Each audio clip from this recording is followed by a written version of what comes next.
It's called Wonderlands War. Uh, like almost like a dark Alice in Wonderland. It's like after Alice in Wonderland, they come back and everyone's at war. But instead of deck building, you have like poker chips and you put them in like a bag and draw them out. It looks super interesting.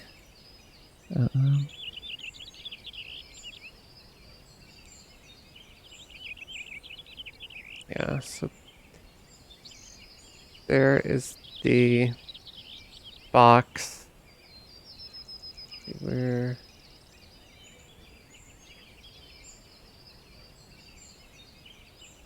I think it's fairly pricey because there are a lot of nice chips. Oops.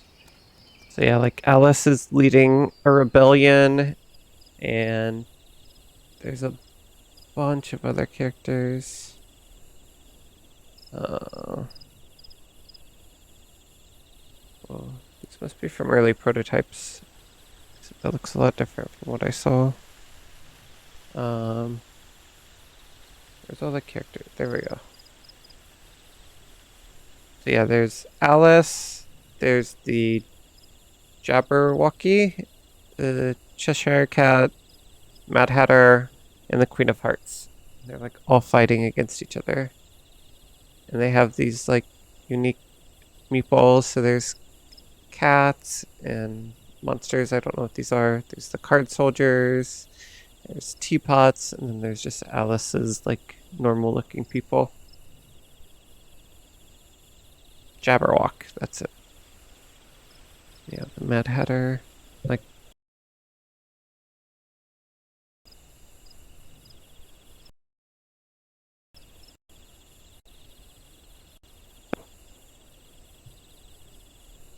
yeah, it's 45 to 125 minutes playtime. But it's only rated a 2.95 out of 5. Which is still fairly.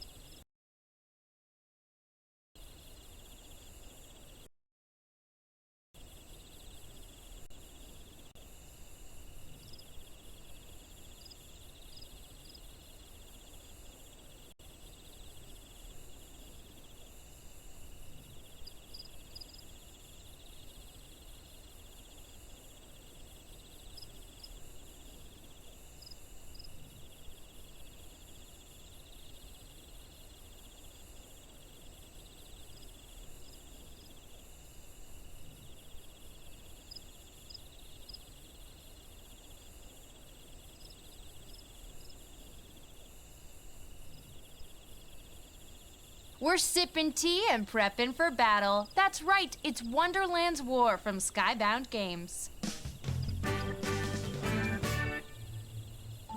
In this fantastical fight for frivolity, 3 to 5 players take on the role of a famous character from Lewis Carroll's Wonderland. Each character leads a faction to war in a fight to restore Wonderland back to being weird. The player who accumulates the most points by the end of the 3rd round shall be named the new ruler of Wonderland. Is it me? It should be me. I'm the Queen of Hearts. Setup begins with the game board placed center. Shuffle the region scoring tiles and place one into each region on the board. Create a supply of allied chip cards and allied chips nearby. Shuffle the Wonderlandian cards and then draw and reveal 3. Place the matching standees or chips next to those cards. Place the shards and the shard die in the center of the tea party. Separate the tea party cards by their round number 1 through 3, located on the bottom left of the cards. Shuffle each pile and then deal cards from the round 1 deck face up to all of the tea party spaces depending on the player count. 10 in a 3-player game and 12 in a 4-player game. Set the other decks aside for now. Shuffle the quest cards and then draw and reveal 1 card. Check the location of the quest on the card and place the starting battle marker in that region. Then shuffle the quest back into the quest deck. Next, each player chooses a faction and receives all this stuff. Look at this! Go ahead and pause the video if you need to, but it's a bunch of cool things like a faction board, some castles, and even a bag. Each player places their supporters, castles, and ability discs next to their faction board. 4 supporters go onto the third forge track on the faction board. Place any faction artifact chips onto their matching symbol. What is going on with my mic lately? Next, each player preps their bag by placing the 5 faction Yeah, I really like her chips, shirt. I 1 like her faction outfit. I would definitely buy chip, that. 1 forge I don't know what chip, happened. 1 starting madness chip, and 2 regular madness chips into their bag. Place the faction disc on the score track and a faction cylinder on the start Yeah, of battle it's definitely track not just and Pele the start of leader knocking the strength cord track. loose. Each player There's draws something 2 else quest weird cards, going on. keeps 1, and shuffles the other I back don't into the know quest what to deck. do about it though. Randomly select a I star don't want to spend player a ton who of takes time 3 trying to shards. debug it, to Each be subsequent honest. player takes 1 less shard than the previous player in clockwise turn order. Remember, you don't want shards. Gameplay occurs over 3 rounds, each broken into 2 phases, the Tea Party phase and the War phase.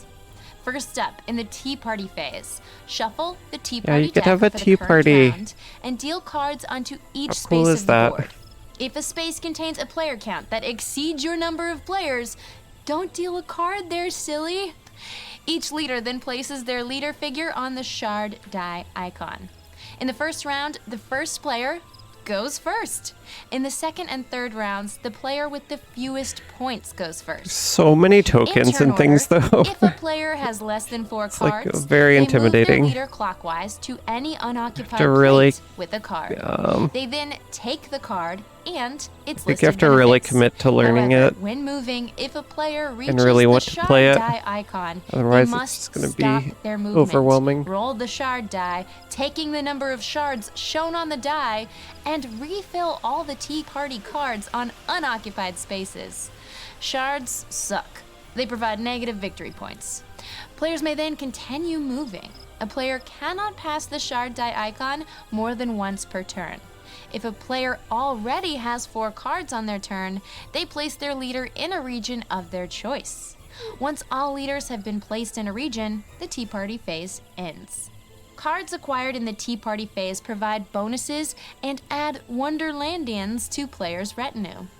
Before the War phase, each player gains 1 Madness chip from the supply. Each player with the most shards gains an additional Madness chip and gets to discard half of their shards. Next, in the War phase, players compete in each region where they have units. Beginning in the region with the starting battle token and proceeding clockwise, resolve battle in each region. First, each player with units in the region determine Sure we their could figure starting out strength. together By if we had a combining the group. strength from any leaders or Wonderlandians in that region, But as well as bonuses it from is a any complicated Tea Party game. cards, players set their strength tracker's position on the battle track. It's kind of nice Once that the it's split starting into strength 2 is distinct set, phases the though. active Like I players feel like you just learn the Tea simultaneously Party, draw and do the Tea reveal a Party, chip from and their then you bag. can learn They then the carry out War that chip's phase. effects. Madness chips are placed on the leftmost spot of the Madness I track, have seen it and played, that so player removes a number of supporters I know from enough the region about it according to the to Madness chip. get All started. faction and I just don't know Wonderland how well chips I'd be at have explaining it. resolution abilities, including increasing strength, victory point bonuses, and augmenting future chips pulled from the bag. Once these types of chips are resolved, they are placed onto the leftmost very open true. space on the active chip That is track. the Mad Hatter, Players so increase their strength this score key on the battle track causes some according to the crazy drawn stuff to chip's happen. strength. yeah. They then repeat the drawing process, parties pulling usually another don't chip from wanna- the bag You simultaneously. don't want to end A few leading notes to about a pulling war. chips. If any player chooses to stop battling, they may put their hand in their bag and choose to draw no chips. They are then out of the sequence until the battle outcome is resolved. Additionally, Madness chips may force a player to drop out if all of a player's supporters are removed from the region. They have busted. Then remove their cylinder from the battle track and cease battling. Busted players reduce their strength to 0 and all of their active chips go to the exhaust pile. To avoid madness, a player may block its effect by flipping a face-up shield token to its inactive side. The madness token is returned to the bag and the player must immediately redraw. If a player ever fills their madness track, they return all madness and exhausted chips into their bag before drawing again. This allows newly acquired chips and ones drawn from previous battles to be played once again. Nope. Once all Cue players pop. have ceased All battling right. or been forced to stop. Whew. That was the longest I think I've ever had to wait.